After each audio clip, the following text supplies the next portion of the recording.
Yesterday, I started the podcast with success in food trucks does not start with knowing how to cook. Tasty food is a component for profitable food truck, but it is not the starting point. I shared the story of a little card that contains the secret to a successful food business. Today, we're going to do a little deeper dive into that particular secret.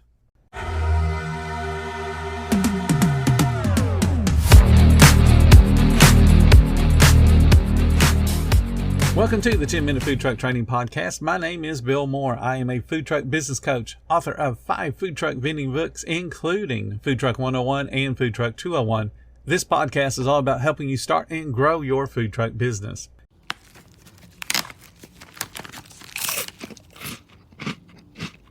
Uh-oh.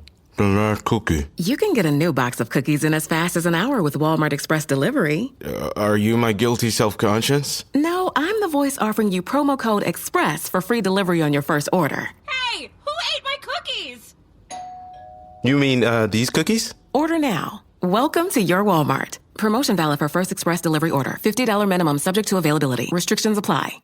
If you recall, the card I was given contained the following phrases. Number 1, it is easier to prevent a fire than to put one out. Number 2, be a teacher and forever be a student. Number 3, listen to your body. It always knows best. Number 4, there is a way. Figure it out. Number 5, tomorrow's pay raise is earned today. Number 6, express gratitude. Number 7, forgive everyone, including yourself. Number 8, charity multiplies. Starting with number 1, it is easier to prevent a fire than to put one out. Smokey Bear says only you can prevent forest fires. Ben Franklin said an ounce of prevention is worth a pound of cure. But what does any of that have to do with food service or cooking? Because after all, we need a fire to cook. Prevention takes effort. It takes planning. It takes organizing. It requires thinking ahead and considering all the potential outcomes. Reaction to a problem is too late. Let's say your sales are down. That is noticeable after 3 days. 3 of anything is the beginning of a pattern. Compare this Friday to the last 3 Fridays, and if each one of those is lower than the previous, guess what? You have a problem. You got to figure it out. And you got to figure out what is causing that pattern. Fixing the problem is much easier early on than allowing it to grow into that 4-alarm fire. If your food truck gets to the point where you have that 4-alarm fire, the only thing that may be left will be the chimney. Organize tomorrow tonight. A common task matrix includes 4 sections. Those sections are urgent or not urgent, and then important or not important. You, as a food truck owner, have to live in the urgent and important corner of the matrix. Your job is not cooking or prepping or doing other tasks to get the food truck ready to open. Your job is creating a profitable and highly desirable food truck.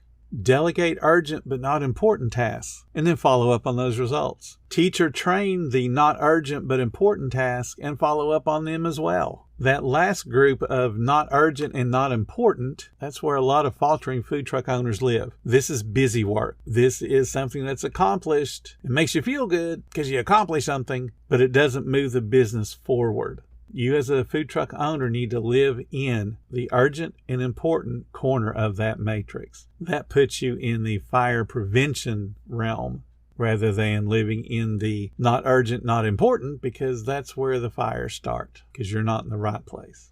Number 2, be a teacher and forever be a student. Part of leadership is training, setting expectations, showing folks how you want it done, how the brand is different than other food trucks. Those differences must be taught. Follow up and coaching in real time make a huge difference in the quality and in the service on your food truck. If your task in service is to cook and you pay 0 attention to what the other employees are doing around you, you, my friend, are failing and probably don't even realize it. As the owner, you have to inspect what you expect. You can't inspect anything if you're concentrating only on your task at hand.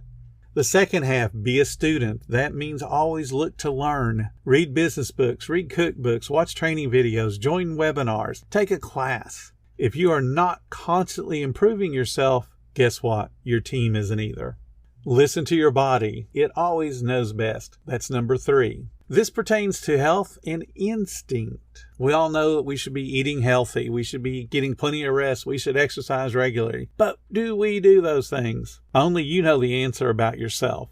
But listening to your body goes beyond diet. It goes beyond rest. It goes beyond exercise. An important part of our body is our instincts, or a lot of people just refer to it as the guts. Often our gut is ignored. How many times have you done something that just did not feel right, and then you end up regretting it later?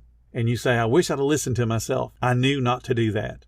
The subtle twinges of not feeling right must be listened to. Your gut reactions can be trusted when it's a quick decision and it has to be made now. You know instinctively what is right, or you know instinctively what is safe. Listen to your gut. Now, in circumstances where you're not pressed for time, engage in logic, engage in reasoning, and take a little bit more time to analyze what you need to do. However, the most important lesson to learn is pay attention to your bodily clues. Keep track of them when they're correct, and then apply those steps to future situations. Take care of yourself. Give yourself permission to rest and unplug from running your business at least once a week. Me time is allowed, and it's certainly highly recommended.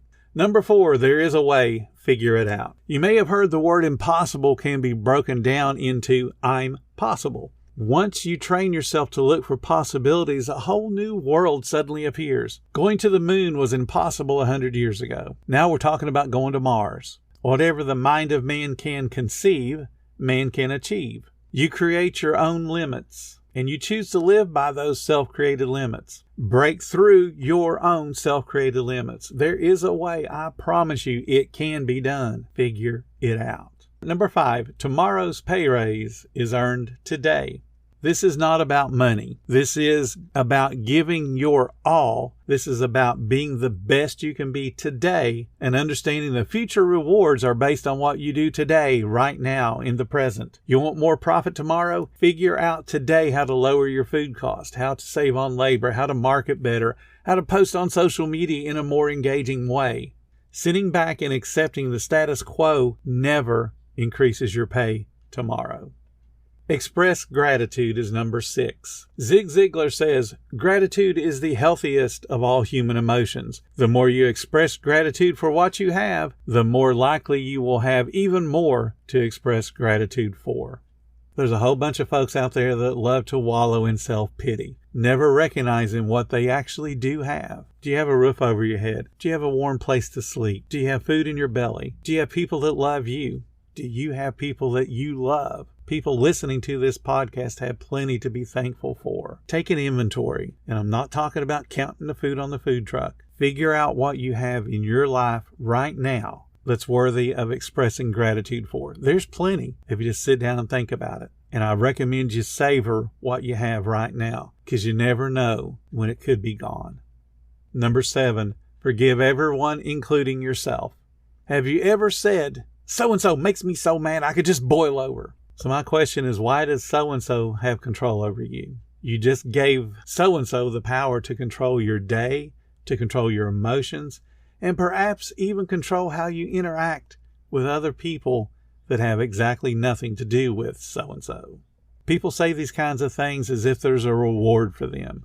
Just forgive so-and-so the transgression and move on. Life is way too short to spend part of it agonizing over a wrong that was done to you. And then apply the same logic to yourself. Make a costly mistake in your business, just move on. Made a costly mistake in your personal life, just move on. You're allowed to forgive yourself. Mistakes are going to be made. Guess what? Just move on. We hold ourselves back from achieving greatness because we feel we don't deserve it. I'm telling you right now, you deserve all life's greatest gifts and wonders. You are worthy. Forgive yourself of all the past mistakes. Forgive all the transgressions everybody else has committed against you. Convert that wasted time and that wasted energy into your best future. Number 8, charity multiplies. Zig Ziglar also said, giving is like a muscle. To be strong, you have to exercise it. And to grow as a person, giving is the exercise. You really can't enjoy anything without sharing it. I have found when you give without expectation of return, you are happier. And then, guess what? More actually comes back your way. The key is to never stop giving. The tighter you hold on to what you have, the more stuff that passes you by. Giving does not have to be money. It doesn't have to be things. It can also be time. Don't wait until you have enough before you start sharing. Your corner of the world needs you, and it needs what you have to offer. Share those gifts. Share your time. Life is an echo. What you send out comes back. What you sow, you also reap. What you give, you also get. What you see in others also exists in you. Regardless of who you are or what you do, if you're looking for the best way to reap the most reward in all areas of your life, look for the good in every person. Look for the good in every situation. Adopt the golden rule as a way of life, and then be grateful for what you do have, and then share what you do have. Thank you so much for listening to the 10-Minute Food Truck Training Podcast. If you're finding all the information helpful to your food truck business, please become a monthly supporter of the podcast. Just hit the support button or follow the link in the description. Every little bit does help keep us going. Join our Facebook group. It's called Food Truck Training. We have a whole bunch of awesome members at all different levels, from brand new beginners to decades-old veterans. They've all got your back when it comes to helping you with your food truck. And again, thank you for listening. Come back tomorrow, because I got plenty more to say when it comes to helping you and your food truck business grow.